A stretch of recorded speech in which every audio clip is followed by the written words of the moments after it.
What if you ran a business based on the time off that you desire and not on how hard or how much you work? And what if you were more efficient during the time you were there because you knew it was the results that mattered, not the hours you put in? What if you could take 1 to 2 business days off per week and still grow your business by 10 to 30% or more annually? Would you do it? Let's meet our guest, entrepreneur, author, and CEO of The Vacation Effect, Denise Gosnell.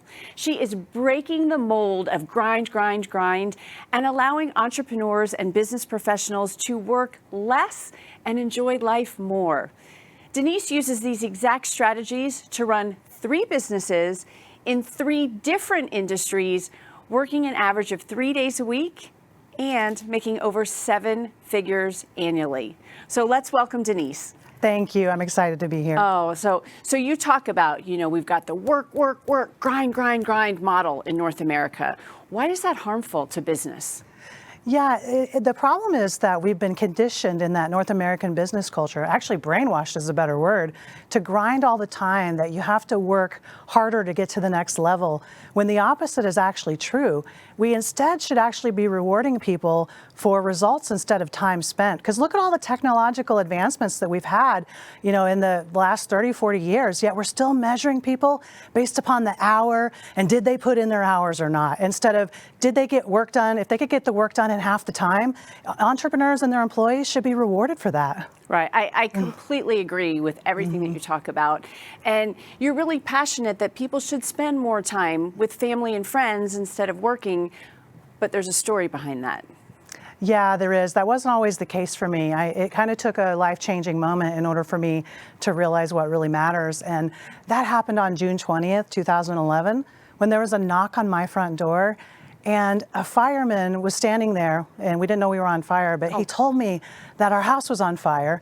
But what was more shocking to me than that was the question that he asked. He asked me the most powerful question I've ever been asked in my life, and it was, what do you want us to retrieve in the next 5 minutes before your house is destroyed by fire and water?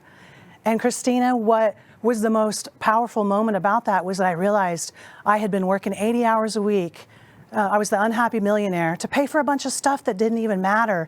And what I had him retrieve were all sentimental things. So I decided that, in that moment that my life was going to change. I was going to figure out how to have both free time for what really matters in life and still be able to provide a good life for my family and not have to pick either or, one or the other like I always thought. Oh, gosh, I love that. And I think everybody watching is having this aha moment right now because we've all been there. Now, I just read from Indeed that half of our workforce is burned out. They're done. Now, your system in the Vacation Effect can alleviate that. So tell us how it works. Yeah, so the first core principle of the Vacation Effect is a principle that I call grow by subtraction. It's where you actually remove things from your to-do list. That's a great thing, right? So it's all about focusing on results versus time spent. And what you're doing there is you're actually looking at your to-do list for the things that are the levers, the needle movers, and you're eliminating or delegating all the rest of the stuff, all the wasted time that really isn't a priority anyway. It makes so much sense. And then what do you do? So I've taken things off of my to-do list. Now what? Well, the problem is a lot of people aren't able to do that without some external force to force them to focus on what matters most. And that's where a principle I call forced hyper-efficiency comes in. And it's actually the definition that I call forced hyper-efficiency is where you put conditions in place to force you to grow by subtraction automatically. And the greatest example I can give of that is when you're about to go on vacation. Like, have you ever noticed when you get ready to go on vacation, Christina, that you get like a month's worth of work done, like in the 2 days before you leave, right? Well, what's happening there is that you're forcing yourself to focus on what really matters, and then you're delegating or eliminating the rest of it because you just know you're not going to be available. That's the exact principle that I use to transform my own life and the lives of the clients that I work with.